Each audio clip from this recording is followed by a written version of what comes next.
Hi there and welcome to KeuregTroubleshooting.com. My name's Andrew and this is one of our early videos on how to go about fixing your Keurig. This is the B60, our trusty model, which we just use really for demo purposes now. And today we're going to be doing one of the harder parts of the fixing a Keurig. Well, it's not actually fixing itself, but enables you to, and that is getting the casing, the cover off, black cover. Now we're going to be working on a B60. It's similar to B30s, 40s, 50s, 60 range, and the 70s. 70s have slightly different casing on top, so it's not quite as applicable to some parts of it, but general practice and things is otherwise very much the same. Now, like all our videos, we do caution you if you're still within warranty or anywhere near the 1-year warranty with Keurig. Don't attempt any repairs. It will void that warranty and they're not going to be interested in helping you out after that point. But certainly up till then, very much at least after that point, well after, particularly if your machine's a few years old, it's not working properly, then fixing it is going to be a good option, potentially saving you a few $100s. So today we're just really focusing on how to get the cover off. That's particularly necessary if you want to get to any of the solenoids, water or air pumps.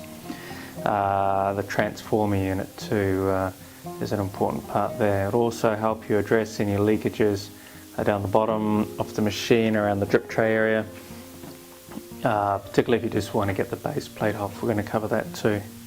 Now, it's not a pretty process getting the casing off. They're not designed to come off easily. If you look at the base plate, it basically tells you don't try and take this plate off and fix anything inside. However, if you resorted to basically throwing your Keurig out, well, we're going to have a go.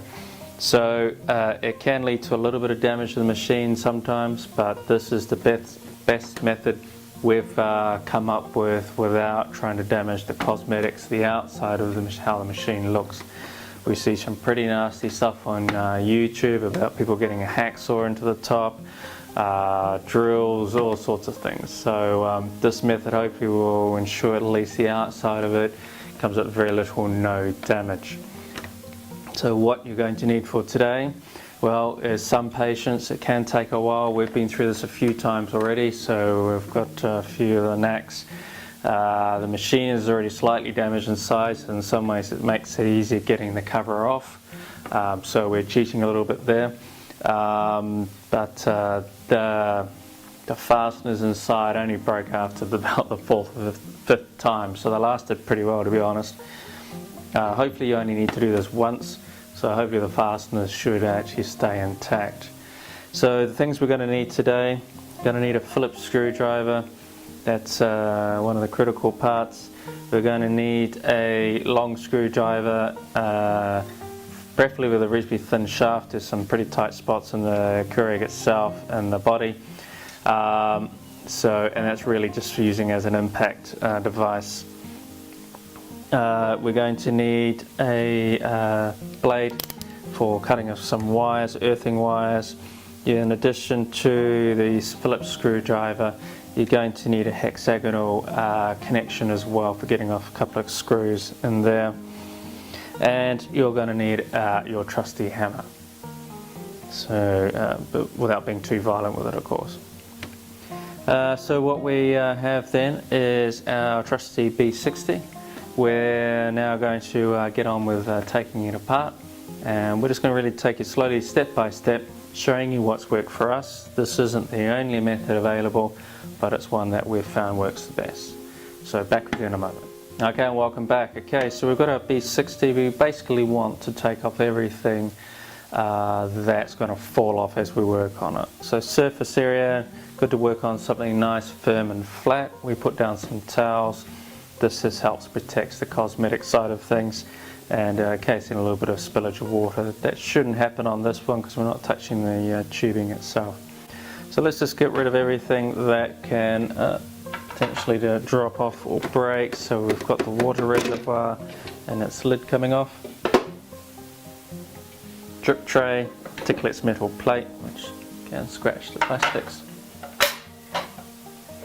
And of course the trusty K-cup holder itself. So, alright, so that's pretty much everything that needs to come off there. I mean, we're stating the obvious here, but you know, just make sure she's unplugged, okay? Especially mucking around with any the wires down below. Okay, so the first thing we're going to need to tackle is getting the base plate off. So let's turn her over. So you will see in here, I'll just point the other way, get a better look. We have 1, 2, 3, 4 screws to come off the base plate. You'll see the warnings on here too, just re-emphasise, you know, got to be a bit careful with this stuff. Make sure she's unplugged, and basically Keurig won't cover anything that you're doing yourself. But you know, we were basically between throwing the Keurig out, going to have to spend money on a new one, or trying to repair her. So we're going to need the Phillips screwdriver for that.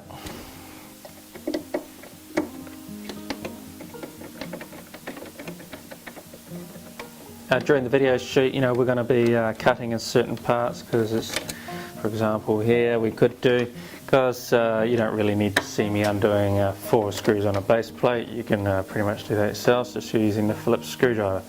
So there will be edits going along the way, just cuts down the time. This sort of job's probably going to take, well, depending how well it goes, can take anything from 10 to 20 minutes. Just depends how resistant those clips are in the plastic. Make sure you keep a good track on which screws go where. It's quite useful drawing out a diagram of where they all are. Pretty familiar with where they go, so I've not done that today, but it's quite useful. A bit of paper, just draw out the diagram, and it's the first time I didn't do that and it got quite messy really.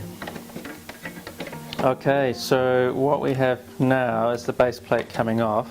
This is got a little bit different to yours. Well, that's come undone because I've already been through this process obviously and had to cut the earthing wires.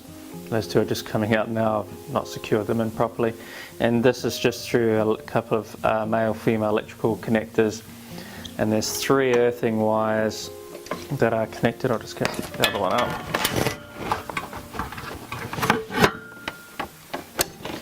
And they weren't secured in very well, but just for demo. So normally you would then have to cut these to remove the base plate any further. I've already obviously had to go through that. So the earthing wire is obviously really important to properly earth the machine in terms of its electrical components, particularly the connection to the transformer coming straight into from the mains. So you're going to have to, I just cut those on a good pair of scissors, and then came back a bit later on and prepared the connections for that. Obviously for demo we've not hooked those up properly yet. So that is the base plate coming off. Now from this point, if getting the base plate off is really useful if you're just wanting to see or get access to the water pump system, which is partly, this is the system that draws in from the water reservoir underneath. And particularly if you just want to replace this section here because the LED's gone, you know, the pretty blue light, which is a nice effect. If it doesn't, if it stops functioning, it sort of detracts a little bit from it. So you don't need to go too much further in terms of dismantling, other than getting tubing and pumped through here off, and then getting access, as you can see, to this metal vice clip here. You should then replace this whole part in here. We'll show you a shot too of the LED, but that's quite useful. Otherwise, the rest of us are going to have to continue on. Now in here there are, I believe it was 4 screws, so again we'll just defer across here. In the B60 model we've got 1 in here to get rid of, another one and down in here, 1 here and 1 here. We're also going to need to take the 2 screws off for the water pump system, just so we can attach that. What these 4 screws do is they're going to get rid of the remainder of the base unit here. It's a bit like a collar system that then gives a base to the drip tray unit. So now we're going to get those 4 screws off to the collar. Be really careful with these 2 because they will fall down into the Keurig. That's a right pain trying to get those back out. So what I'm going to do is loosen them up, those bottom ones, and then I'm just going to tip it upside down, and all going well they'll drop straight out. Yeah, a number of times I've lost, just make sure I put them in the right place here, lost screws into the Keurig. One still I've never found from I was having a practice. Yeah, I don't know where that screw has gone from, a different part. So I'm 1 screw down on a certain component off the Keurig, bless it. I'm sure I'll come across it at some point. It's probably stuck in the transformer unit, and let's hope not. Okay, and then this one here, it's just a little tight one to get out. Okay, so generally just easier to tip these two up. This one and the other one. Here we go. Oh, he's still in there. I thought I undid it all. There he is. Good. So that's those four. And also, because we want to get the collar off, I'm just going to take the two screws out of the little pump connector here to the water reservoir. Now these ones are quite distinctive. They have self tapping into washer ends on them with the screw.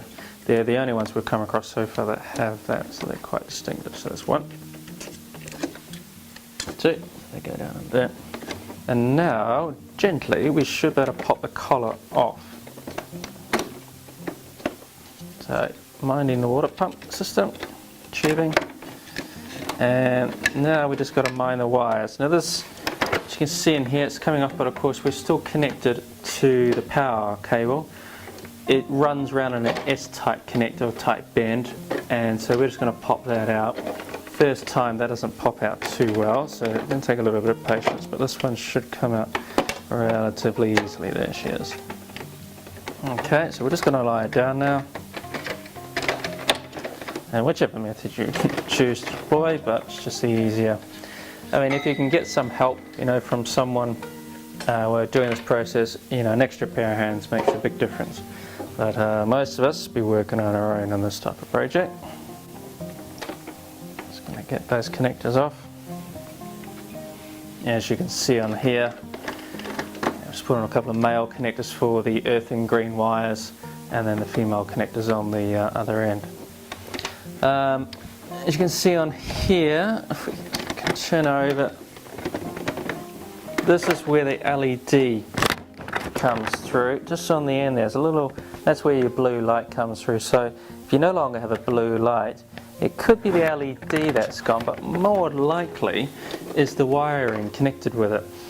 There's a red and white wires that run through. Now they've either come dislodged or there's been a break in there, so that's where you've got an LED problem. Okay, we'll produce a separate video on that, but just covering that as we're going along. Okay, so we've got the collar off, we've got the base off, and now we've got to turn our attention back up to the top. Okay, so we've got a number of screws to get rid of here. We've got two up in here by the entry needle, so do be careful fingers on that, it's pretty sharp. And we've got two on the handles here. It's a little bit loose, so I was mucking around with it earlier. And that's going to pop that unit off. So I'm just going to turn over again. I've cheated a little bit, I've only left one screw in here, but you'll have two to get rid of. That's the two silver ones. Out she comes.